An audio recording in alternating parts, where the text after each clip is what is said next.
Classes के YouTube channel से मैं तेजकर्ण शर्मा सभी मित्रों का बहुत बहुत स्वागत करता हूं। दोस्तों, आज हम बात करने वाले हैं गुप्तोत्तर काल की। हम बात करेंगे। देखिए दोस्तों, जो गुप्त जो वंश है, गुप्त वंश के शासकों का जब पतन होता है तो भारत पर अनेक जो छोटे छोटे राजवंशों की स्थापना होती है। ठीक है दोस्तों। तो जैसे आपने पढ़ा था, जो मौर्य काल है, मौर्य काल के पतन के पश्चात जो मौर्योत्तर काल आता है उसमें हमने बात की कर्ण वंश, सातवाहन वंश है, कुषाण वंश है। ठीक है। इन सभी की चर्चा हमने की थी। ऐसे ही हम बात करेंगे जो गुप्त जो काल है, उस गुप्त काल में क्या होता है दोस्तों। थोड़ा बहुत राजनीतिक एकता स्थापित हो जाती है भारत में, लेकिन गुप्त काल के पतन के पश्चात धीरे धीरे क्या होता है कि भारत पर अनेक छोटे छोटे राजवंशों की स्थापना होती है। उसमें हम आज हम बात करने वाले हैं दोस्तों, जो वल्लभी के जो मैत्रक वंश है, और मालवा के यशोधर्मन शासक है, और पंजाब के हूण वंश, मालवा और मगध के उत्तर गुप्त और कन्नौज के मौखरी शासकों के बारे में हमने आज डिटेल से पढ़ेंगे दोस्तों। और इसके पश्चात जो दूसरा जो वीडियो रहेगा इसका, वो हम बात करेंगे दोस्तों थानेश्वर का जो पुष्यभूति वंश, पुष्यभूति राजवंश, यानी कि उसको वर्धन वंश भी कहते हैं, जिसको आपको पता है, जो जैसे प्रभाकर वर्मन है, और प्रभाकर वर्मन के दो पुत्र होते हैं, एक राज्यवर्धन और एक हर्षवर्धन, और उनकी एक लड़की होती है राज्यश्री। ठीक है। तो उसको हम अगले वीडियो में कवर करेंगे। देखिए दोस्तों, आज हम सिर्फ मौर्योत्तर काल में इन शासकों की बात अपन करेंगे। तो दोस्तों, मेरे साथ आप बने रहिएगा और टीके स्टडी क्लासेस चैनल को लगातार सब्सक्राइब भी करते रहेगा। तो दोस्तों, ज्यादा समय खराब ना करते, हम सीधे ही टॉपिक पे चलते हैं। तो स्टार्ट करते हैं आज का हमारा टॉपिक। देखिए दोस्तों, बात आती है जो गुप्तोत्तर काल की बात आती है। देखिएगा, गुप्त साम्राज्य के पतन के साथ साथ अनेक नए राजवंशों का प्रारंभ होता है भारत के अंदर, जिसमें हमने बात की है एक तो वल्लभी के मैत्रक वंश, एक मालवा के यशोधर्मन शासक, एक पंजाब के हूण वंश, मालवा और मगध, यानी कि जो मालवा है, यानी कि मालवा जो है मध्य प्रदेश, महाराष्ट्र और हमारा दक्षिण पूर्वी राजस्थान का कुछ हिस्सा आता है। तो मालवा और मगध की जो उत्तर गुप्त शासक, उनकी बात हम करेंगे दोस्तों। और कन्नौज के मोखरी वंश, बहुत ही इंपॉर्टेंट वंश है, इस मोखरी वंश के वंश के बारे में बात हुई। और कल वाला जो वीडियो रहेगा, जो थानेश्वर, यानी कि इसको थानेश्वर भी बोलते हैं दोस्तों, जो दिल्ली के आसपास का जो क्षेत्र था, उसमें जो एक वंश होता है, बहुत ही एक पावरफुल वंश होता है, जिसका जो सबसे पावरफुल जो शासक था, हर्षवर्धन शासक रहता है। तो ये पुष्यभूति वंश, उसको वर्धन वंश भी कहते हैं दोस्तों। इनकी हम चर्चा करेंगे।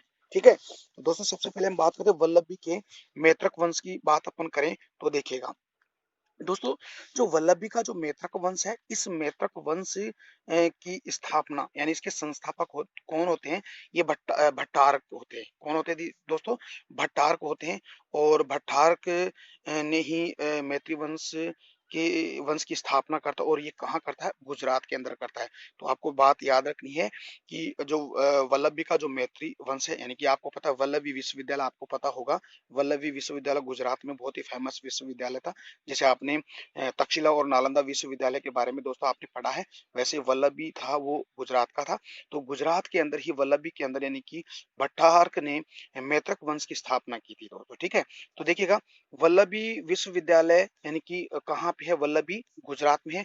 और इस वल्लभी विश्वविद्यालय के दो आचार्य थे, बहुत ही एक बुद्धिमानी व्यक्ति थे, यानी कि गुणवान व्यक्ति थे। एक तो है गणभूति, यानी गणभूति, और एक है स्थिरमति। तो इन दो इन दो आचार्य की हम बात करते हैं, जो वल्लभी गुजरात विश्वविद्यालय के ये आचार्य थे, यानी कि शिक्षक थे। ठीक है। इन्हीं के द्वारा अध्ययन करवाया जाता था। तो ये दो शासक, इनका नाम रखना है। देखिए दोस्तों, जो वल्लभी का जो मैत्रक वंश है, इस मैत्रक वंश का जो संस्थापक भट्टारक होता है, और भट्टारक के बाद में कौन कौन से शासक हुए दोस्तों, उनकी हम चर्चा करें। देखिए दोस्तों, ये मैंने थोड़ा सा भट्टारक ऐसे तय और लगा रखा है। ठीक है, याद रखिएगा। भट्टार के बाद में शासक बनता है ध्रुवसेन फर्स्ट। ठीक है। और ध्रुवसेन के बाद में शासक बनता है ध्रुवसेन सेकंड। ये थोड़ा सा व्यक्ति था जो पावरफुल था, यानी कि ये हर्ष के समकालीन था। ठीक है। क्योंकि ये हर्ष का ये दामाद था। ठीक है। क्योंकि हर्ष का दामाद, यानी कि ये हर्ष का जीजा था, यानी कि ये इसका साला था। क्यों? क्योंकि हर्ष की जो बहन थी राज्यश्री, राज्यश्री का विवाह है इस ध्रुवसेन सेकंड के साथ विवाह किया जाता है अपनी सिस्टर का। कौन? हर्ष वर्धन ने। ठीक है। इसलिए उसका ये जीजा बनता है, यानी कि ये दामाद होता है। देखिएगा, इसके बाद अगर दोस्तों हम बात करें, तो चीनी आती है, वो चीनी आती है, चीनी आती इत सिंह। ठीक है? ये भारत की यात्रा करते हैं और वो 671 ईस्वी में भारत की यात्रा करते हैं और अपनी जो यात्रा करने के पश्चात अपनी जो यात्रा वृत्तांत अपनी पुस्तक में लिखते हैं और भारत की जो बौद्ध धर्म है उनका उनका अध्ययन किया जाता है उनके द्वारा। तो कहने का मतलब ये है कि ये इत था, ये वल्लभी मैत्रक वंश के यानी कि जो ध्रुवसेन के समकालीन था, इसके समय में ये भारत में आया था। देखिए दोस्तों, इसके अलावा और भी अगर क्रम देखें कि भारत में जो चीनी यात्री आए थे, ठीक है? उनका अगर क्रम देखें तो उनका क्रम आपको याद रखना है क्योंकि बहुत ही इंपॉर्टेंट है। ये क्वेश्चन बनता है कि भारत में जो चीनी यात्री हैं उनका क्रम देखिएगा दोस्तों। सबसे पहले आया था फाहियान, ठीक है? आप याद रखिए फाहियान, ये चंद्रगुप्त द्वितीय विक्रमादित्य के शासन काल में आया था। फिर आया था ये हेनस्वांग, हेनस्वांग दोस्तों आया था हर्षवर्धन के शासन काल में आया था, ठीक है? और फिर लास्ट में आया था इत, ये वल्लभी के जो शासक मैत्रक वंश के जो शासक है यानी कि ध्रुवसेन के समकालीन, तो हो सकता है ध्रुवसेन के शासन काल में आया, तो इसका पूरा हमारे पास डेटा नहीं है, तो याद रखिएगा। पहले आया था फाइयान जिसने फा क्यो की नामक पुस्तक लिखी थी, ठीक है? फिर दूसरा आया था हेनस्वांग, इसने सीयू की नामक पुस्तक लिखी थी और अपनी यात्राओं यात्राओं का वृत्तांत इन पुस्तकों के अंदर वो लिखते हैं दोस्तों, ठीक है दोस्तों। तो आई होप डियर फ्रेंड्स ये बातें आपको समझ में आ रही है दोस्तों, ठीक है? अगर दोस्तों फिर भी आपको ये चीजें समझ में नहीं आए तो प्लीज आप कमेंट सेशन में कमेंट करेगा, आपकी समस्या का समाधान जरूर होगा दोस्तों। देखिए दोस्तों, मैं आपके लिए बहुत मेहनत कर रहा हूँ दोस्तों, तो आप थोड़ी सी मेरे लिए आप मेहनत कीजिएगा। आपको मेहनत क्या करनी है दोस्तों, आप सिर्फ अपना जो टीके स्टडी क्लासेस चैनल, इसके लिंक को अपने फ्रेंड सर्कल में उसको शेयर करना है, साथ ही सब्सक्राइब करना है और सब्सक्राइब करने के पश्चात जो बेल आइकन आता है दोस्तों उसको प्रेस कीजिएगा ताकि यहाँ से जो भी नया वीडियो अपलोड करूँ उसका नोटिफिकेशन आपके पास तुरंत आए। तो दोस्तों आगे बढ़ते हैं। आपने पढ़ लिया है वल्लभी का मैत्रक वंश जिसमें हमने भट्टार्क और ध्रुवसेन फर्स्ट और ध्रुवसेन सेकंड के बारे में आपने पढ़ा है, तो आपको फोकस करना ध्रुवसेन सेकंड और फर्स्ट के यानी कि भट्टार्क के बारे में, ठीक है? और इसके समय शासन काल में कौन सा चीनी यात्री आया था, इत सिंह आया था। तो आगे बढ़ते हैं। देखिए दोस्तों, मालवा का यशोधर्मन एक शासक होता है, ये बहुत ही इंपॉर्टेंट है दोस्तों, इसको याद रखिएगा। देखिएगा, गुप्तों की शक्ति को आघात पहुंचाने का श्रेय यानी कि जो जो गुप्त थे, गुप्तों की जो शक्ति है उसी शक्ति को क्षीण करने का श्रेय जाता है हुणों को और मालवा का यशोधर्मन। आपको पता है कि गुप्तों के शासन काल में हुणों ने बहुत ज्यादा आक्रमण किए थे, जैसे आप माने तो जैसे जैसे स्कंदगुप्त है उसके समय में भी क्या होता है कि हुणों का आक्रमण होता है और उस समय से ही गुप्तों का पतन प्रारंभ हो जाता है। तो हुणों ने गुप्तों की शक्ति को आघात पहुंचाया और जो मालवा का यशोधर्मन शासक था, इसने भी गुप्तों की शक्ति को बहुत ही ज्यादा आघात पहुंचाया। धीरे धीरे इन्हीं रीजन से क्या होता है दोस्तों, गुप्तों का पतन प्रारंभ हो जाता है। और फिर आपको पता है कुमार गुप्त और स्कंद गुप्त के बाद में जो भी परवर्ती गुप्त शासक हुए वो बहुत ही कमजोर शासक होते हैं। और आपको पता है कि जो लास्ट जो विष्णु गुप्त है उसके पतन के पश्चात हमारे भारत पर मालवा का यशोवर्मन है, मैत्र का मोकरी वंश है, पुष्यभूति वंश है, ये शासक भारत पर कुछ कुछ छोटे छोटे स्थानों पर उनका शासन स्थापित हो जाता है। तो दो ऐसे व्यक्ति, दो ऐसी जाति थी, ऐसे वंश थे जिन्होंने गुप्तों की शक्ति को क्षीण किया, एक तो हूण, एक मालवा का यशोधर्मन। देखिए दोस्तों, ये 530 ईस्वी में होता है, ये मालवा का यशोधर्मन शासक, ठीक है? तो ये 530 ईस्वी में भारत का सर्वश्रेष्ठ शासक बन जाता है, यानी कि अपने गुप्तों के पतन के पश्चात ये यशोधर्मन शासक है, बहुत ही पावरफुल शासक बन जाता है 530 के आसपास। तो देखिए दोस्तों, इसका अगर हम उल्लेख देखें, इसकी जानकारी का उल्लेख देखें, देखिए दोस्तों, मंदसौर का एक अभिलेख है, इस मंदसौर के अभिलेख से हमें यशोवर्मन के समय का की जानकारी हमें मिलती है, क्योंकि आपको पता है इस अभिलेख यानी कि ये अभिलेख है मध्य प्रदेश। देखिए मैं से मंदसौर, मैं से मध्य प्रदेश, ऐसे को रिलेटेड करके आप याद रखिएगा इसको, ठीक है? यशोधर्मन उस समय का एकमात्र शासक था जिसने चक्रवर्ती उपाधि धारण की। तो ध्यान दीजिएगा, बहुत इंपॉर्टेंट है ये। यशोवर्मन में चक्रवर्ती की उपाधि धारण करता है। इसके अलावा एक और उपाधि धारण करता है दोस्तों, उसका नाम है जनेन्द्र की उपाधि वे धारण करता है। तो ये दो उपाधि है, ये एकमात्र ये शासक था यानी कि जो मालवा का यशोधर्मन, ये पावरफुल शासक था, ठीक है? इसी ने गुप्तों की शक्ति को बहुत आघात पहुंचाया था दोस्तों। तो ये इतना ही हम बात करेंगे। आगे दोस्तों अगर बात करें तो जो यशोधर्मन था, इस यशोधर्मन के साम्राज्य की विस्तार अगर देखें दोस्तों, तो देखिए इसका विस्तार, साम्राज्य विस्तार कहाँ से कहाँ तक था। देखिए हिमालय में, जो उत्तर में तो हिमालय, ठीक है? उत्तर में तो क्या है दोस्तों, हिमालय। दक्षिण में महेंद्र पर्वत यानी कि महेंद्र पर्वत था, यानी कि महाराष्ट्र, गुजरात और मध्य प्रदेश के आसपास के क्षेत्रों में, जैसे जैसे सतपुड़ा की पहाड़ियां, अजंता की पहाड़ियां है, विंध्याचल पर्वतमाला, यहीं पे एक आसपास एक महेंद्र गिरी पर्वत था, यानी कि महेंद्र पर्वत था। वहां तक इस यशोधर्मन का साम्राज्य था दक्षिण में, यानी उत्तर में तो हिमालय पर्वतमाला और दक्षिण में महेंद्र पर्वत, ठीक है। और पूर्व में दोस्तों आपको पता है, यानी कि जो ब्रह्मपुत्र नदी है वहां तक इसका साम्राज्य था। और पश्चिम के अंदर दोस्तों समुद्र तट, यानी कि जो आपका जो अरब सागर है, यानी कि गुजरात के बाद में क्या होता है कि अरब सागर स्टार्ट हो जाता है, तो इस समुद्र तट तक इस यशो धर्मन का साम्राज्य, देखिए देख कितने बड़े राज्य पर, कितने बड़े साम्राज्य पर अपनी शक्ति स्थापित किया, अपने साम्राज्य का विस्तार किया दोस्तों यशोधर्मन। इसीलिए कहा जाता है कि उस समय का सबसे पावरफुल शासक था यशोधर्मन। दोस्तों आगे अगर बात करें इस यशोधर्मन की, तो यशोधर्मन ने बालादित्य के पुत्र, देखिएगा इस यशोधर्मन ने जो बालादित्य था, उस बालादित्य के एक पुत्र था ब्रज, इस ब्रज की वो हत्या कर देता, साथ ही पुंड्रवर्धन के दंत वंश का भी विनाश कर देता है। तो ये दो आप याद रखिएगा। इसके साथ ही देखिए देखो मालवा और मालवा के उत्तरगुप्त, यानी कि मगध और मगध के उत्तरगुप्त शासकों की हम चर्चा करें तो इनके संस्थापक होते कृष्ण गुप्त होता है, ठीक है। ये पूर्व गुप्तों में से भिन्न थे, यानी कि गुप्तों में से भिन्न थे। इस वंश के महान शासकों में देवगुप्त और आदित्य सेन के नाम प्रसिद्ध है। तो इन दो शासक, इन मगध और मालवा में सबसे जो प्रसिद्ध शासक होते हैं देवगुप्त और आदित्य सेन होते हैं। इसमें सबसे पहले हम बात करेंगे जो आपका देवगुप्त है, उस देवगुप्त की हम चर्चा करें तो दोस्तों देवगुप्त का जो पिता था महासेन गुप्त था। और इसकी जानकारी के दो अभिलेख मिलते हैं, एक तो मधुबन का अभिलेख, एक है शंखखेज का अभिलेख, ठीक है। तो सॉरी वंशखेज का अभिलेख है। ये दो ही ऐसे अभिलेख जिसमें देवगुप्त के बारे में चर्चा मिलती है। इसकी अगर बात करें दोस्तों तो देवगुप्त ने मालवा पर विजय उसने प्राप्त की, इस प्रकार वह वर्धनों का स्वाभाविक शत्रु बन गए, यानी कि वर्धन वंश का स्वाभाविक ये शत्रु बन जाता है। और अपनी स्थिति सुदृढ़ करने के लिए उसने गौड़ वंशीय जो शासक है शशांक, इस शशांक से क्या दोस्ती कर लेता है। और इससे दोस्ती करने के बाद में क्या होता है दोस्तों, इसने देखिएगा इसने क्या करता है, इसने जो यश आपका जो ध्रुवसेन था, ध्रुवसेन थर्ड सेकंड था, उसकी ये हत्या करवा देता है दोस्तों, ठीक है।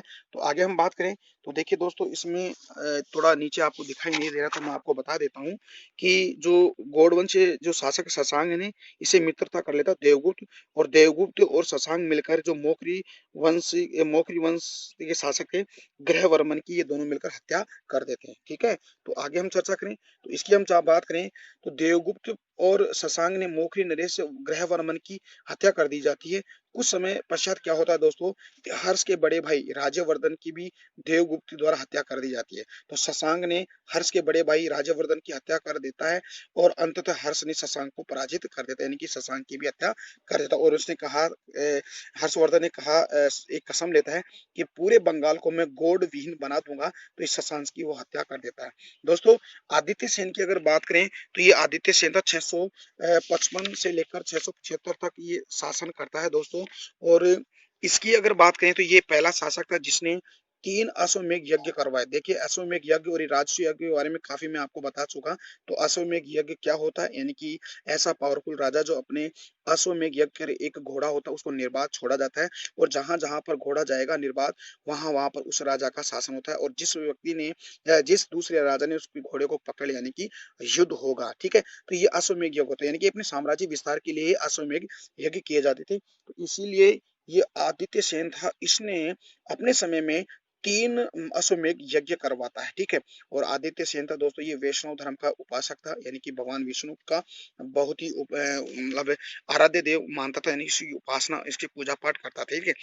इसके समय में भारत में चीनी यात्री, देखिएगा चीनी यात्री आया था, यानी कि जो आदित्य सेन है, आदित्य सेन के अलावा आपको पता है मैंने आपको पीछे बताया था कि जो जो कहने का मतलब ध्रुवसेन द्वितीय उसके समय में इत्सिंग आया था, चंद्रगुप्त विक्रमादित्य फाहियान और हेनसांग आया था हर्षवर्धन के समय। और ये आदित्य सेन के समय में जो चीनी यात्री था राजदूत था वांग हुएन से, देखिएगा बहुत ही अटपटा सा नाम है तो इसको याद रखिएगा, वांग हुएन से ये चीनी यात्री आया था, ठीक है।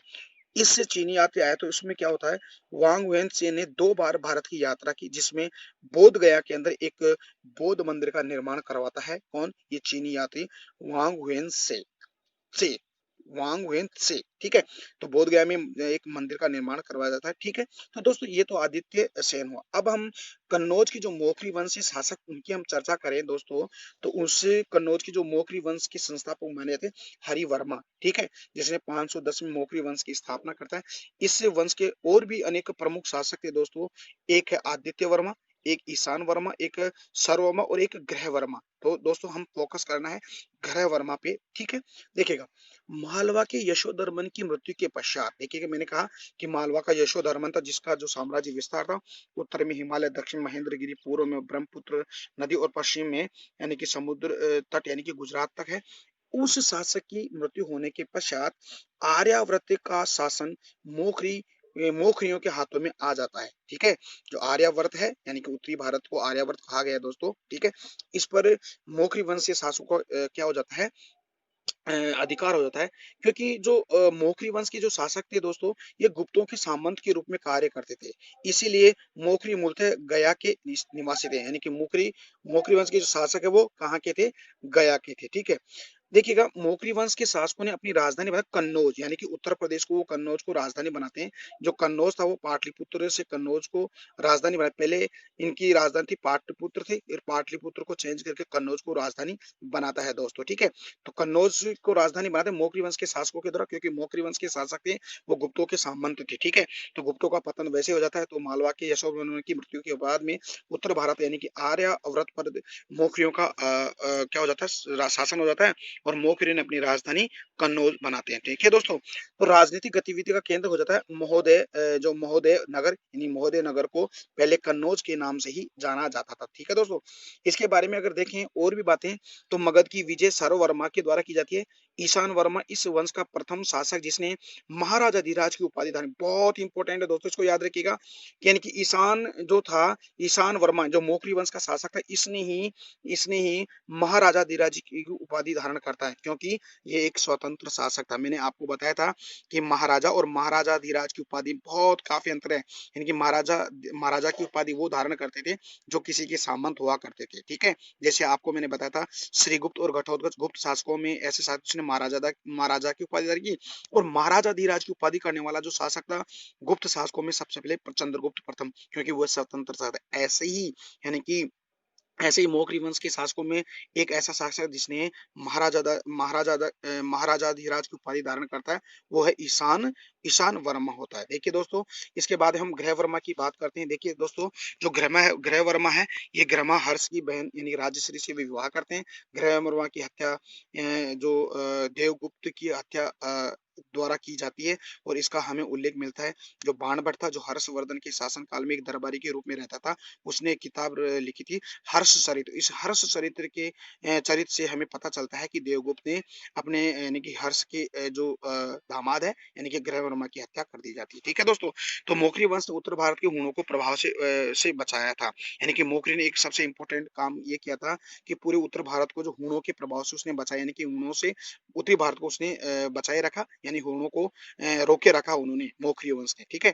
तो दोस्तों ये तो हो गया मोकरी वंश। अब सबसे इंपॉर्टेंट वंश होता है, देखिए, बंगाल का गौड़ वंश है, इसके बारे में चर्चा करेंगे दोस्तों। फिर इसके बाद ये वीडियो एंड हो जाएगा। फिर कल हम पुष्यभूति वर्धन यानी कि वर्धन वंश या पुष्यभूति वंश के बारे में पढ़ेंगे, ठीक है दोस्तों। तो स्टार्ट करते हैं बंगाल का गौड़ वंश। देखिएगा, बंगाल का गौड़ वंश यानी इसका प्रमुख शासक शशांक, यानी कि ये शिव का उपासक था और ये बहुत ही गलत इंसान था। इसने काफी बौद्धों को क्षति पहुंचाई। देखिए क्या क्या, देखिएगा, इसके सिक्कों पर शिव और नंदी की आकृति मिलती है। यानी कि जो गौड़ वंश का शासक था शशांक, इसने सिक्के जारी किए, उसमें शिव और नंदी की आकृति मिलती है। इसका मतलब ये शिव का उपासक था, ठीक है। और उसने बोध गया में स्थित एक बोधि वृक्ष को कटवा दिया, क्योंकि आपको पता है कि महात्मा बुद्ध को बोधि वृक्ष के नीचे उनको ज्ञान की प्राप्ति होती है। तो ये बोध गया जाता है और बोध गया में बोधि वृक्ष को वो कटवाता था, इसीलिए कहा जाता है कि ये बहुत गलत शासक था। इसने बौद्धों को बहुत ज्यादा क्षति पहुंचाई, ठीक है। उसने देखिएगा पाटलिपुत्र के मंदिर में रखे हुए ये जो पाटलिपुत्र था, और पाटलिपुत्र के मंदिर में एक पाषाण स्तंभ रखा हुआ था बौद्धों से संबंधित, यानी कि बौद्ध के पद चिन्ह थे। उनको क्या करता है, उन्होंने पहले तो वहां से निकालता और उसे गंगा नदी में ये फिपा देता है। तो यहाँ पे भी इसका मतलब ये होगा कि ये बौद्धों से बहुत नाराज था और बौद्धों को ज्यादा क्षति पहुंचाई दोस्तों। इसके अलावा देखिए दोस्तों, उसने क्या क्या काम किए, यानी कि कुशीनगर के बौद्ध विहार में बौद्धों को भगा दिया। यानी कि कुशीनगर में जो बौद्ध विहार था, विहार देखिए, विहार क्या होता है, बौद्धों का रहने के स्थान, चैत्य क्या होता है, पूजा स्थल होता है, ठीक है। तो इसको ध्यान रखिए, जो जहाँ पर बौद्ध रहते थे कुशीनगर में, वहां से इन सभी को, बौद्धों को वहां से भगा देता है। और शशांक बौद्ध द्रोही कहा जाए, इसीलिए कहा है बौद्धों का शत्रु किसे कहा गया है, शशांक को कहा गया है, ठीक है। और ये जानकारी हमें दोस्तों कहाँ से मिलती है, आर्य मंजुश्री मूलकल्प, आर्य मंजूश्री मूल कल्प से, बुक से ये पता चलता है कि इन सभी बातों के बारे में पता चलता है कि पहले तो यानी कि उसने जो कुशीनगर में बौद्ध विहार से बौद्धों को भगा दिया, और जो एक पाटलिपुत्र में मंदिर था, उसमें पाषाण स्तंभ जिस पर बुद्ध के पद चिन्ह थे, उसको उसने उखाड़ा और वहां से उसने गंगा नदी में बहा दिया। और बोध गया में एक बोधि वृक्ष था जिसने महात्मा बुद्ध को पहली बार ज्ञान की प्राप्ति होती है, उस बोधि वृक्ष को उसने काटा दिया। इन सभी बातों का उल्लेख हमें एक पुस्तक है आर्य मंजुश्री मूल कल्प से हमें ये पता चलता है दोस्तों। इसका मतलब आपको पता चल गया दोस्तों, ये गौड़ वंशी जो शासक था शशांक, ये बहुत ही गलत इंसान था दोस्तों। इसीलिए जो हर्षवर्धन ने एक प्रण लिया था कि मैं बंगाल को गौड़ विहीन बना दूंगा। तो इसका मतलब बौद्ध मतलब शशांक की हत्या हर्ष के द्वारा की जाती है बाद में दोस्तों। वो हम आगे अगला जो वीडियो रहेगा वो इसी में हम पढ़ेंगे दोस्तों। तो दोस्तों मेरे साथ आप बने रहे और टीके स्टडी क्लासेस चैनल को लगातार शेयर सब्सक्राइब भी कीजिएगा। एक लास्ट लाइन है, इसने पवित्र बौद्ध अवशेषों को जलवा दिया, यानी कि जो बौद्धों के संबंधित जो अवशेष थे पवित्र, उनको जलाया, और विहारों और समाधियों को भी उन्होंने नष्ट कर दिया दोस्तों। ये इनके काम थे शशांक का। तो इसका मतलब ये था कि ये बहुत ही गलत शासक था, ठीक है। ये शशांक जो गौड़ वंश में बहुत एक कलंक साबित होता है दोस्तों। तो दोस्तों आज का वीडियो कैसा लगा, उम्मीद करता हूँ दोस्तों आज का वीडियो बहुत अच्छा लगा हो। अगर दोस्तों आपको अच्छा लगा तो प्लीज प्लीज प्लीज टीके स्टडी क्लासेस चैनल को आप है ना जो अपने फ्रेंड सर्किल में इसके लिंक को शेयर कीजिएगा दोस्तों। और इस लिंक को शेयर करने के पश्चात इसको सब्सक्राइब भी कीजिएगा। और सब्सक्राइब करने के पश्चात दोस्तों बेल आइकन आता है, उस बेल आइकन को प्रेस कीजिए ताकि जो यहाँ से मैं नया वीडियो अपलोड कर रहा हूँ उसका नोटिफिकेशन आपके तुरंत आ जाए। तो दोस्तों हम कल मिलते हैं। पुष्यभूति वंश यानी कि वर्धन वंश की चर्चा करेंगे, बहुत ही इंपॉर्टेंट वंश है, ठीक है दोस्तों। फिर इसके बाद हम चोल प्रशासन की बात करेंगे, ठीक है। छोटे छोटे राजवंश है यानी कि राष्ट्रकूट है, चालुक्य है, इनके बारे में हम थोड़ा सा पढ़ेंगे। फिर हम अगला टॉपिक लेंगे, ठीक है। इसके बाद अपना जो एंशियंट हिस्ट्री है वो पूरी हो जाती है, फिर हम मिडवेल हिस्ट्री के बारे में चर्चा करें। तो हम कल मिलते हैं एक नए टॉपिक के साथ दोस्तों, ठीक है। तो बने रहे मेरे साथ, ठीक है। तो मेरे को अब इजाजत दीजिएगा। नमस्कार, जय हिंद, जय भारत, बाय बाय।